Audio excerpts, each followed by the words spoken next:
good afternoon or good morning for everybody. Thank you so much for the attention, and thank you for the organizers of this fantastic get-together and conference, brainstorming and inspiring discussions that we could have yesterday and this morning.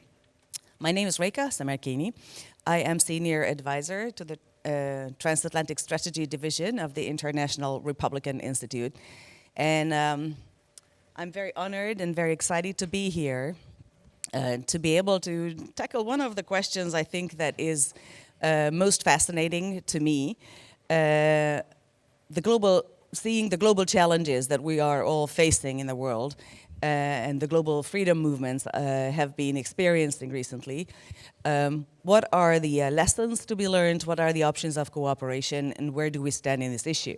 And to discuss this very complex and very important question of our future development, I have a fantastic panel. Let me introduce them to you very briefly. From left to right, we have Hiroaki J. Aeba, who is chair of the Japanese Conservative Union, with us. We have Mike Gonzalez, senior fellow at the Heritage Foundation, and a good friend, and István Kovács, strategic director at the Center for Fundamental Rights from Hungary. So the first question that I would like to do, and it will be a discussion, so if you have a question in between, don't be afraid to raise your hand and raise your comment or question into the speakers. We have some big issues that the conservative movements around the world face. Economic challenges from increasing inflation, rising cost of living, cultural challenges, and also on the political side, a political instability that is very important. Before jumping into these very focused, very detailed issues, I would like to ask one question from our panelists. How do you see the situation of cooperation of the movements for of freedom around the world? Have we gotten closer to this cooperation over the last year? And if so, in what aspects? Or what are the chances for more cooperation, stronger coordination in the year ahead of us? Shall we start, with our friend Jay? 今日はこのニューダイレクションの大切な集会にお招きをいただきましてありがとうございます。ご紹介いただきましたジャパニーズコンサバティブユニオン JCU の議長のAeba Hiroakiと申します。もうアメリカではJ と呼ばれてますので、ぜひ Please call me J、J とお呼びください。はい、最初の何かこのカンファレンスにあたっての私のコメント言った方がよろしいですか？何か私から最初に言いますか？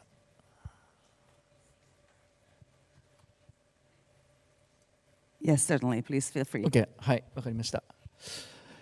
今回の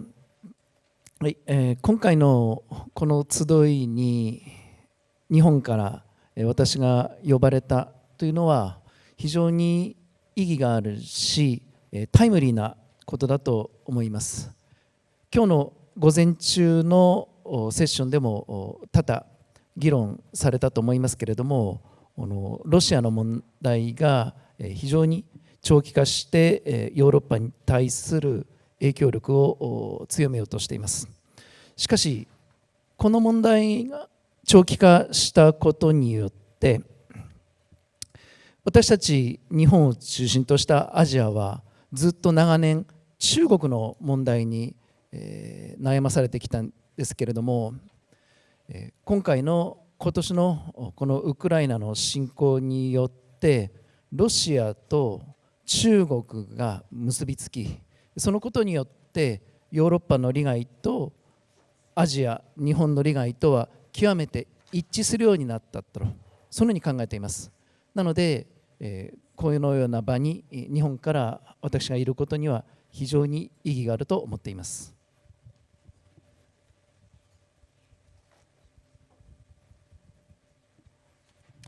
Thank you so much. Can I pass the mic then to Mike? Sure. I don't know if this is working. It's great to see so many friendly faces, so many new friends. I was with some of you in Miami just a week ago, so I think we're part of the conference circuit now. Look, I think this is a really timely panel. It's a very timely question whether we conservatives can form international coalitions. Conservatism doesn't do international coalescing well. It's an occupational hazard of ours because we're really about national interest. We're nationally inward. It's an inherent weakness that we have. A conservative in Kansas, after all, will want to conserve different traditions and practices from a conservative in Pakistan or Portugal, for that matter. I remember when I went to Asia for the first time as a young man in my 20s, and I started the LDP, the conservative party in Japan. And I could recognize nothing in the LDP that really resembled anything of American conservatism. The exception to this was the Cold War. During the Cold War, we were able to coalesce against an international enemy that really presented that overused word, but nonetheless very useful now, which is an existential threat. The Soviet Union was a threat to all of us, and we were able to put aside, it was not really about conserving our traditions. It was about facing a dehumanizing leftist enemy that wanted to destroy everything. And I think the situation now is very analogous. I think that we're facing, again, a Marxist threat. All of us, it's a different Marxism. It's a cultural Marxism. Yeah, it is, but it's nonetheless the same Marxism of the manifesto. If you read the manifesto, really, it's a Marx and Engels. Really, Marx, Engels was really kind of Marx's puppy dog. He wants to abolish the family. He wants to abolish private property. He wants to abolish God. He wants to abolish the nation state. And the Marxism that we're facing today wants to abolish all these things, all in the name of equality, all in the name of we need inequality because of existing inequalities. So then we need the government to treat us unequally. The parallels are remarkable with today's Marxists, except today's Marxists are cultural. They understand that Marx was wrong in the sense that he was calling for, he thought the proletariat was going to be rising constantly and overthrowing the bourgeoisie, and that didn't happen because the worker loved his family, and the worker worshipped God and loved his nation state and wanted to keep his private property. So the Marxism that we're facing today is cultural, and what it has done is that it has identified all the weak points in our societies. In America, we're obsessed with race, the black race, the white race. In Latin America, it is indigenism. So that's where the Marxists try to attack. They want to break up countries and break them up into plurinational states to destroy the ability to have individual liberty. In Europe, in a place like Spain, where I visit often, that doesn't really have many races. They do have sexes, though. And so that's the point where it attacks gender theory. So I think that we can once again pool resources, share best practices. I hope to do that here, and I've been doing that a lot lately. I'm going to leave it there, Réka, because I want to give Kovács a chance to speak as well. But I think that this is something that we're once again able to do, all of us, is to compare notes, because even though our enemy uses different practices, it is still the same enemy. That's a great way to start the discussion. And István, can we ask your take on this? Very first of all, thank you for the organizers for having me on board. It is really an honor to be here in Tallinn. On the other hand, the fact that the Russian borders are some 200 kilometers away from here, this very room, scares the hell out of me. For sure. I don't want to be pretended, so call me a coward, however, it really scares the hell out of me. But as a Hungarian, we got used to it through the centuries. So the original question was how the cooperation of national conservative forces is, how we did it, during the past years, and what are the perspectives. And I think the most important question is, before answering this, is why such a cooperation is needed.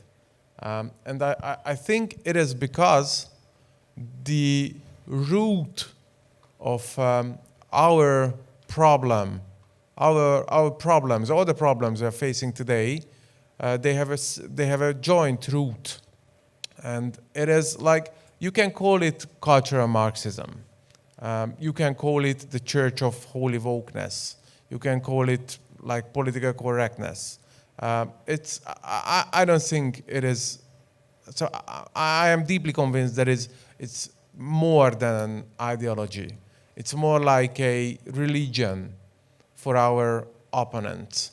And this religion has its universal teachings of each and every segment of our society. What to do, what not to do. And if you cross the red lines, you are cancelled, you are banned, you are gone, simply gone. No matter if you are an average Joe or the President of the United States. And this is only possible because systematically, in the past decades, they took over all the important, essential, structures of our society, from the media to the academic sphere to politics and so on and so on.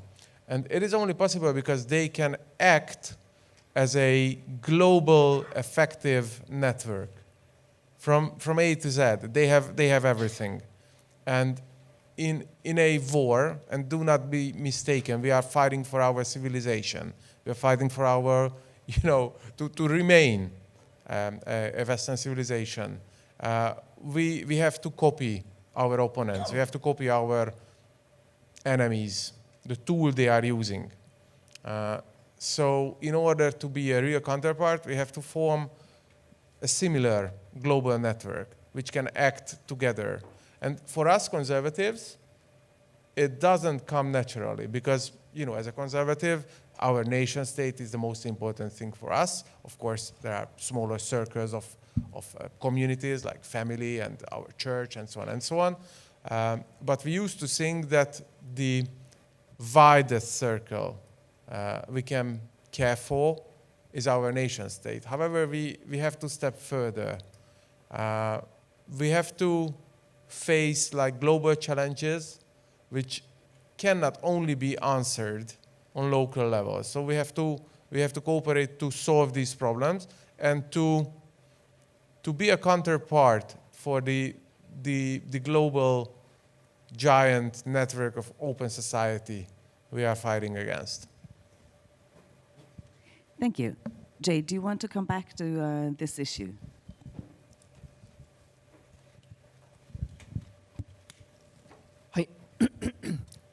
はい、全く同じ意見です。ア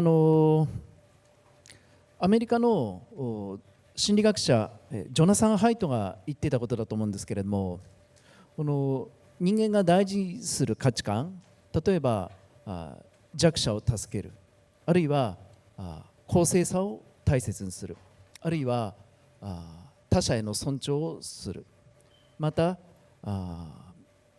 お互いに思いやる、さらには信仰、神への信仰、神聖なるものを大事にする、こうしたいろんな価値観がありますけれども、特にリベラルの人たちがもうフォーカスしているのは弱者へのケア、それから公正さを追求する、この2つだけだと言うんですね。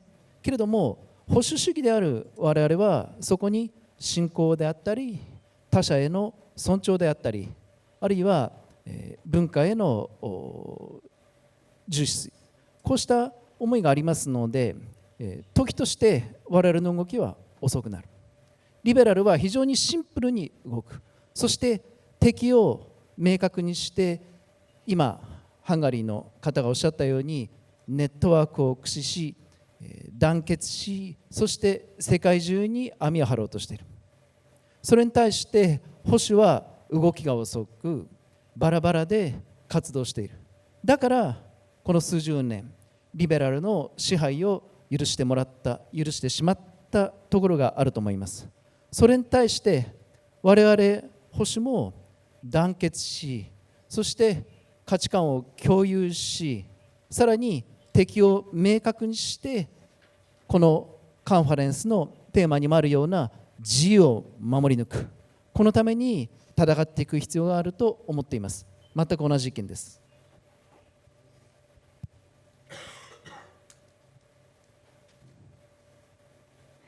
Thank you so much. It does seem to me that we agree that this is a very special moment for conservative forces to start to think together and really get their resources and priorities together in a global sense, because we are facing global challenges from the outside and from the inside. Let's try to tackle these challenges one by one, and let's see what you think about them. One of the big questions is, of course, the economic pressures that we are seeing our countries to be under. This issue has a special relevance, of course, in the transatlantic arena. We have seen several rounds of discussions of how to bring forward the transatlantic economic cooperation. What are the values and benefits of this? It has been on and off the agenda. Currently, it seems to be it's more off than on. Is it correct? Is it good that we do not have a focus on strengthening the economic cooperation in the transatlantic arena? That's one of the questions that I would like to ask from our European and American panelists. And to Jay, along the same lines, because your work really has been focusing on strengthening Japanese-American economic relations, and it has been a very important message that we could see how important it is for strengthening the cooperation of the conservatives is to focus on the economic cooperation as well. What would be the priorities that you would like to see materialize? What would you see as an analysis of the past year? What has been done properly? What has not been done? And how should we go forward? So I don't know who would like to start this round of questions. Mike. Sure. I mean, I can take that up, but I should say that the focus, at least in America, from the new conservatives, is not on international economic cooperation, but it really is more on what America can do for America. Oh, sorry. What America can do for America. You know, how we can, maybe we cannot bring industrial plants to Youngstown, Ohio anymore, but, you know, it's a funny moment for conservatives, you know, because we remain free market. We do have a deep belief in free market, but we're expanding the way we look at things and saying that maybe the family and the local community should take precedence over the profit motive. That maybe a factory should not just leave and be remade in Mexico, but if everything should be made, all efforts should be made for it to remain in the United States. In the United States, one thing that we can do internationally, economically, together is fight ESG, for example. ESG, the pressures of ESG are just as important here as they are. In fact, they're more marked, they're more pronounced here in Europe, where you have bought into this more than we have. And we're seeing the enormous problems that Germany is having because of its climate extremism. And even they are realizing it now. They're using the same tactics. In fact, in a really truly imbecilic speech yesterday at the United Nations, the Portuguese socialist, who's the Secretary General of the United Nations, said that we have to double down. The speech, by the way, was full of cliches. That speechwriter should be fired. But once you get past the stupefying cliches, it was really very coercive in the message that it had. It said we had to go after banks and we had to go after asset managers who invested in fossil fuels. This is exactly what BlackRock has been doing in the United States, and this is exactly where we all, as conservatives, need to pool our resources and say no. You know, last week I met with Riley Moore, the the chief investment officer of the state of West Virginia. And he's leading a coalition of 20 states that are saying, if you boycott the fossil fuel industry in my state, you're not going to be able to do any banking. You're not going to be able to touch a single penny of our state fund. BlackRock is out, and we're seeing Wall Street beginning to wake up. Yesterday, Larry Diamond of Morgan Stanley, I think Larry Diamond is, right? He was at a congressional panel, and Rashida Tlaib of Michigan, one of the most socialist members of the House of Representatives, said to him, is your bank investing in fossil fuels? Are you going to boycott fossil fuels? He said, no, we're not going to boycott fossil fuels. This is the road to hell for our country. We need to be together. We conservatives need to tell each other that. We need to fight back. We need to tell that to the powers that be in our own individual countries. We can. Somebody here yesterday was talking about having a free market approach to the environment. I am for that, but we cannot. What they want to do is kill capitalism, using climate extremism to do so, and that is the kind of economic cooperation I'd like to see our countries undertake. Sorry, go ahead. So, Europe is about to face energy crisis, not only talking about the prices, but effective shortage of energy. Soon, shortage of food. So we can call it an economic crisis, but I think it's much deeper. And it did not start with the war. I think it started in 2008 with the big financial crisis, hit Europe, and especially the Eurozone, very, very deeply. And, by the time we thought that all the, losses we recovered from the financial crisis, it was only because the another crisis, the upcoming crisis, the migration crisis, hit Europe in 2015. However, Europe never recovered especially the Eurozone, never recovered from the 2008 financial crisis. And this is why I think that the current leadership of the European Union is unable to handle any crisis, be it like financial crisis, be it migration crisis, be it energy crisis, be like, a war in the neighborhood of Europe. Like, they used every single crisis within the past 1.5 decades to strengthen their competences, to undermine competences of the member states. And they promised that we will have a stronger European leadership, and this is how they will able to solve the problems. However, they did not solve a single problem. They did not solve a single crisis. So what we have now is the most challenging crisis. It's a multidimensional crisis. We have a war, we have energy shortage, we will have food shortage, we have a political crisis, and so on and so on. And I'm afraid that Brussels will use these multidimensional crises to increase their powers once again, to undermine even more the competencies of the member states. And this is very similar in the US, I guess, even though I don't want to pretend that I'm such an expert of the US politics, but the conflict between the federal level and the local level is the same. And I totally agree that this whole green cult, which is a very important segment of the woke society, the woke religion I talked about previously, is misleading.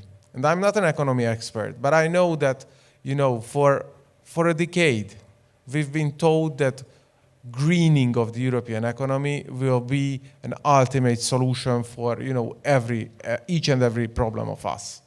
And we had to, sacrifice a lot of efforts, money, competencies, and so on, in order to greening European economy. And you know what? This problem seems to be gone in an instance. So now we don't care for, green energy anymore. It's not even on the table, so it's gone. And I don't want to say that greening the economy is wrong by its nature. I'm not an expert. Overemphasizing and, to put everything under greening the economy is against capitalism. Is against, what we believe in. And now the European Commission, especially, but the European elite, they are pretending that, it was a success. We did what it was needed. And now we are about to face another crisis, and they will use another crisis and the series of crises we're about to face to only increase their power and competencies and not to solve the crisis. And this is, I think, very similar in the US. So the same question of economic cooperation from the Japanese perspective, the Asia-US and the Japan-US ties. Can you comment on that, Jay?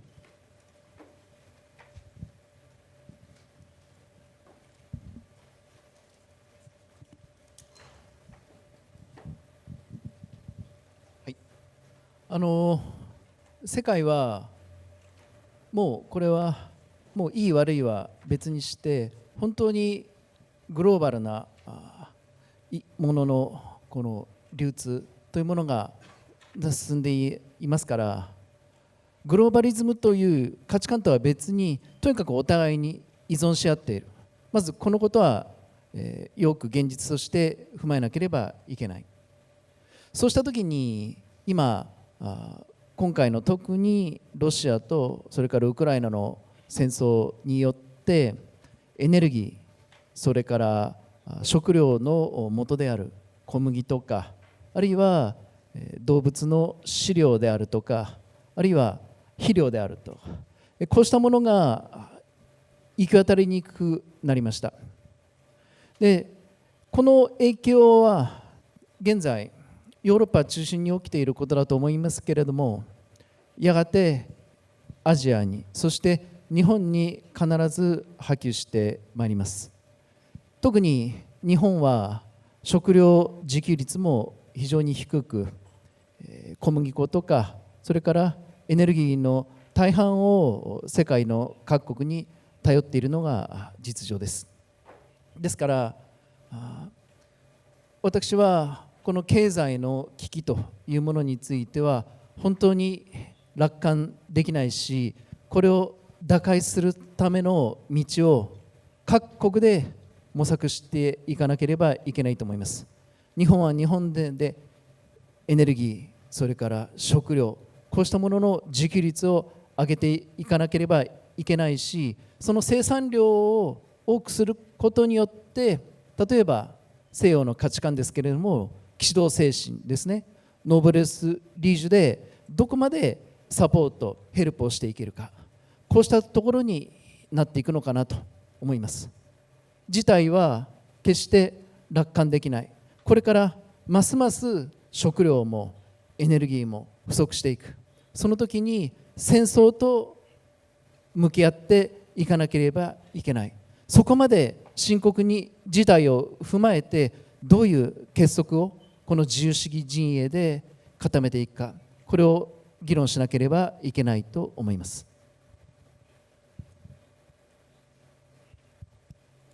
Thank you so much.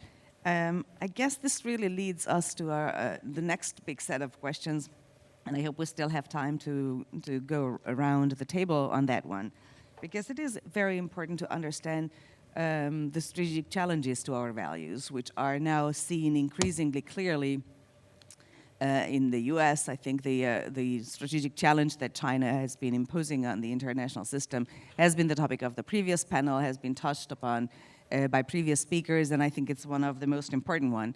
There seems to be a bigger difference in this by the Europeans, where the understanding is very different, or the reading of the Chinese-Europe relations seems to be having different priorities and much lesser of a concern from a strategic point of view.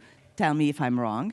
And I guess the perspective that Jay may have on this, on what really China represents, what is the threat to freedom and to conservative values, is a dimension that we need in this discussion.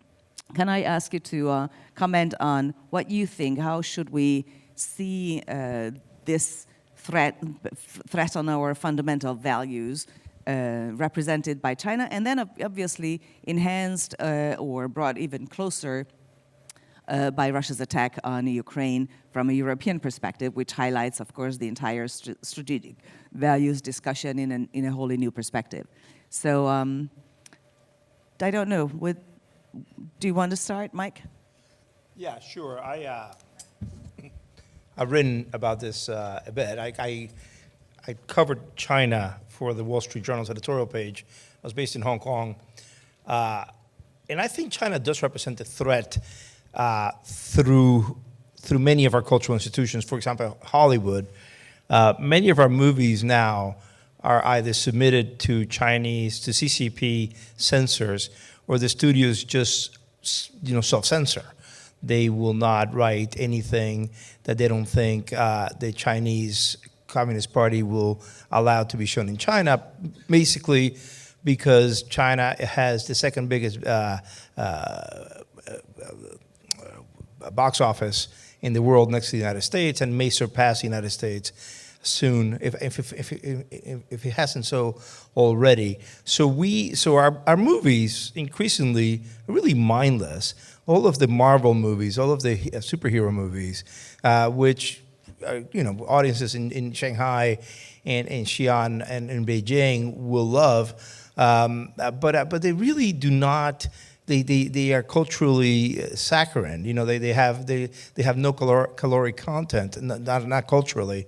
I was very happy to see that Paramount thumped its nose at China recently with Maverick. By the way, I saw Maverick with my family in a very leftist suburb of Washington, and I saw it a month after it had been out, and the audience went wild. My own children clapped. They don't clap for anything, especially not me. They in Maverick, Paramount went back on itself and put the Taiwanese flag back on the Tom Cruise character Maverick, despite the fact that more or less is going to kill it in China. There's also the fact of the Confucius Institutes and the other ways in which China chills U.S. behavior. I speak at many universities. I was in the green room at a university about 2 or 3 years ago. And the president of the school came into the green room. He was chit-chatting with me. I thought it was kind of odd. And then he goes, "Hey, you're not going to say anything mean about China, are you?" And I said, "Well, I wasn't planning to, but now I might." He said, "Look, China sends many of its students here, and it's a big source of revenue for us." And I tell you, if you go to, recently I have a daughter and son in college now, so I did a lot of college visits in the last 3 years, and you see boatloads of Chinese students arriving. And they pay full price, by the way.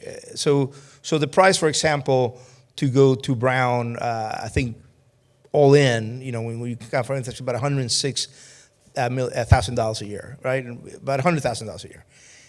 Very few people in the U.S. paid that price. But I tell you who pays that price: the so-called princeling class of China, the children and grandchildren of CCP officers. They send the children to the United States and they study, and therefore there's a major push in universities to chill debate on what's called the 3 Ts: Taiwan, Tibet, and Tiananmen. And there's a lot of pressure put on Chinese nationals who study in the U.S. There's also represented, by the way, a huge threat of stealing our secrets, because most of our universities are research universities and do research for the DoD, the Department of State, the NHS, and the NIH and so forth. By the way, I want to make very clear here that I'm speaking about Chinese national students, not Chinese American students who are American. 100%, they're not Chinese, they're American, and they have every right. I'm talking about Chinese nationals. So yeah, no, China does represent a threat. It's very different from the Russian threat. China thinks ahead. Russia doesn't really so much. But it does represent a cultural threat to us. Which is a ground to strengthen the cooperation of conservative movements, right? Or is it weakening it? Because we see the threat. I think they do the same thing. They buy radio stations around the world. They also try to suborn movie industries, such as they exist now in the rest of the world. And they do the same thing. So yeah, we can compare notes. I emphasize more the work that we conservatives can do in facing up to it. It really is a Marxist threat. It is a religion, I agree with you, but even 19th century Marxism was a religion, and we should see it that way. I'm much more into coalescing around that. I think that with China we can compare notes, but I don't see how we can learn a lot from each other. Maybe we can. Great, thank you. István, is the other threats that China and Russia representing to our values ground for strengthening the cooperation of conservatives around the world, or is it a reason for concern for dividing them? Well, I hope it will strengthen our cooperation.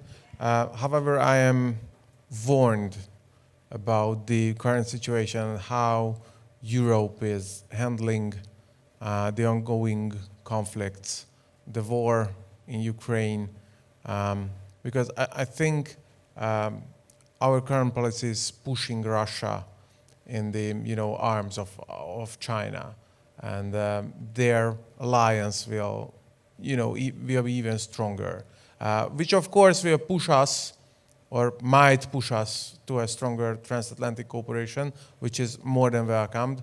However, as Mike said, if I got it correctly, that Russia is not really the threat, but China is. There are different aspects of this question. For me, coming from Hungary, with our history, but technically for all the European countries, I think Russia is a threat from a military point of view, not from an economic point of view. And when talking about China, it's more about the economy aspect of the question. And we can pretend that, we can tackle the Chinese economic pressure, but let's face it, the Chinese share of world economy will grow, whatever we do. How much it will grow, the share, and can we do against it? I think yes, but pushing Russia with all of its resources, influence, and hinterland, if I may, to the arms of China, maybe it's not the best strategy. And talking about the cultural side of the Chinese threat, I guess it's more vivid, more dangerous in the US than in Europe. So we are more resilient, if I may say, to this kind of threat of Chinese cultural influence. Because, for example, in Hungary, we have a large Chinese community, but they are like a parallel society. Doesn't really mean any harm, which doesn't necessarily mean that they will not at a certain point of time. But now, I think most of the Hungarians, and I can speak on behalf of Europe, I think, so most of the Europeans do not feel the cultural threat from China. What they're afraid of is the threat of Russia, but it's not cultural at all. That's a great note to pass the mic to Jay. Would you agree with that? Is that a correct reading of the Europeans? Or how would you recommend us to see the threat that China represents?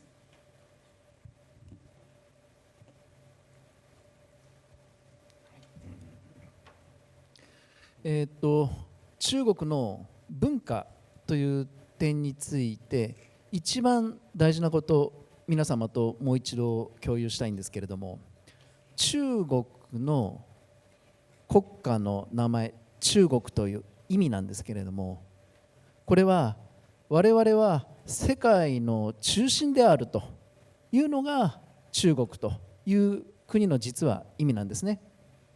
なので彼らのもともとの根本的な発想として非常に覇権主義的な意味合いが強いということをまず知っていなければいけないと思います。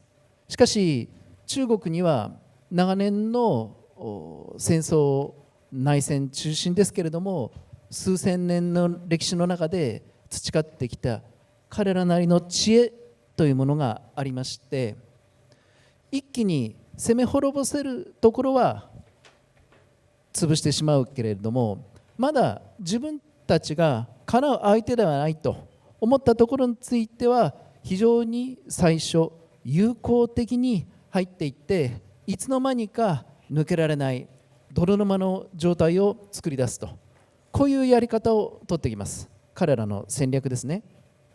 ヨーロッパに対して中国がやっていることは非常に有効に、そしてサポートをするというふりをしながら、中国なしでは生きていけないヨーロッパを作ろうとしている、こういう戦略を取っている。もう多くの皆さんはもちろんお気づきだと思います。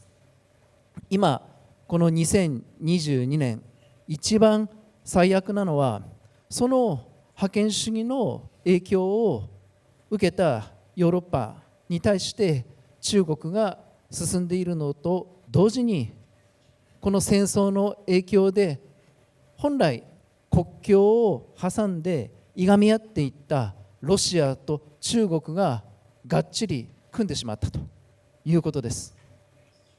日本はずっと中国問題の最前線の自由主義国家でありますけれども、このウクライナ戦争で西側陣営に日本の政府がサポートしたことによって、ロシアまで敵に日本は回してしまいました。日本は中国とも国境をほぼ接しておりますが、ロシアとも北海道というエリアを通じて国境を接しておりまして、今日本はロシア、中国、そして皆様ご存知のイランとか北朝鮮とがっちり組んで、この我々自由主義陣営に戦いを挑んでおります。だからこそ保守主義、国民国家を愛する、そして自由を愛する我々が本当に連帯が必要な時が今ついに来たというふうに私は強く認識しています。Thank you so much.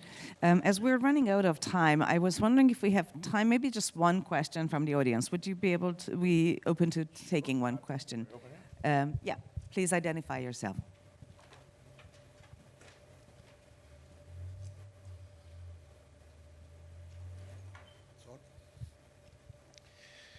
Thank you very much. Thank you very much, panel. I am Arben Brace from Albania, Deputy Chairman of the Republican Party. I would like to have some short questions for panel regarding the Russian threats. From my point of view, democracy, does it mean rule of law? On the Russian attack, firstly, on February, is the case in the International Criminal Court in Hague regarding the Statute of Rome. Russia is not membership of this agreement and conventions, but anyway, the investigations for the case has begun. But can we make, as the conservative, to strengthen the freedom movement, our strategy to International Criminal Court. Since February, we have not any news for the case. From another hand, is completed a crime from Russia. Firstly, aggressions, attack, torture, discriminations, and massive cemetery. I would like to know something more regarding this. Secondly, in my country, 1 week before, we had 2 attacks from Iran criminal groups. They destroyed it, whole of the government data, and they have whole of the Albanian government data in their hand, especially the data of the secret police forces, just for the reason that in Albania is the opposition, it's MAG, Mujahidins, they have the political assault in Albania. So in this regard, can we be more sensibilized to strengthen the freedom of the strategy as the conservative? Thank you. Thank you. I don't know, maybe, do you want to come? Do you want to comment? The second question? The question was, the first question was, if I understand correctly, that, and tell me if I understood well, whether the way the international community reacts to the aggression by Russia in the international court, what your position is on that, and whether that, in our context, strengthens cooperation or should strengthen cooperation among the conservative forces or not. And the second was whether we should sense, whether the priority or the concern of cybersecurity and cyber attacks against our countries should be part of the cooperation of the conservative forces. Is that correct? Okay, thank you. I can answer the first one very quickly. On a personal basis, the sooner I see Vladimir Putin wearing orange at The Hague, the better I think it would be for mankind. I think we should. Russia has to lose. It cannot win. And thank you. And that's just my personal opinion. He's committed crimes. This should never have happened. This is preposterous what is taking place. I'm old. Winning the Cold War was an achievement for mankind. People were liberated. That this man wants to restart the Tsar's empire is the dreams of a madman. Sorry, go ahead. I feel kind of strong about it. We appreciate that, absolutely. I don't know, István? If the question is whether he can end up at, before the international court, hopefully, I might say. However, this is not the most important question regarding the war this time, because it depends on the outcome, how this war will be end. And well, I don't know. Of course, I have no crystal orb. I more or less share the thoughts of Mike. Maybe I'm a little less enthusiastic, but deep inside we all agree. But I guess the most important is to end this war. The sooner, the better. And, I dare to say that compared to this, to achieve, to end this war, of course, with, Russia losing it, is more important than whether we will be able to get Putin in front of, international court. Yeah, more or less. Regarding cybersecurity, yes, of course. This is one of the most challenging part of, we have to face in the upcoming decades. So any kind of cooperation is more than welcomed. Great, and maybe Jay, one thought on this? 後半の質問で出たサイバーアタック、それからサイバーセキュリティの問題ですね。これはロシアが非常に優れていると同時に、さっき申し上げた中国も非常にこのサイバーアタックに長けている通じているわけですね。ですから我々自由主義陣営はこの彼らのサイバーアタックと戦っていかなければいけない。で、我々日本が持ち得るリソースとして、提供できるものがあるとすれば、それは暗号技術、あるいは、ブロックチェーンの技術、そして、言論空間としてのさっきこのセッションが始まる前に皆様にもご覧いただいたんですけれども、メタバース、ここでしっかりと日本からの技術を提供しながら世界中が自由な、そして正しい言論空間の中でつながれるようにサポートしていく、こうしたことを考えていかなければいけないと思っています。こうしたシンクタンクの集まりで本当にいろんな大事な議論をすることは非常に重要ではありますけれども、世界はどんどん動いているので、何で戦っていくかということを真剣に提供していく、こうした役割はDo タンクとしての JCU とか、それから ACU、 そしてハンガリーでも CPAC のあったり、この後オーストラリアでも、あるいはメキシコでも韓国でも CPAC を行ってまいりますけれども、こうした Do タンクの役割として具体的な戦い方を提示していく、これが非常に重要かなと私は認識して、いつも動いております。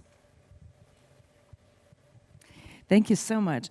On this note, I would like to thank you all for your attention and your interest in joining us on this panel. I think we can conclude that there is a number of very important strategic reasons for which this is a right moment for the conservative movements to start to make their cooperation more effective. And that is a lot of work that needs to be done on the particular issues. So, on this cheerful note, please join me in thanking our panelists for their contribution. And as I understand, we're not in the way for the lunch anymore, so the panel is over.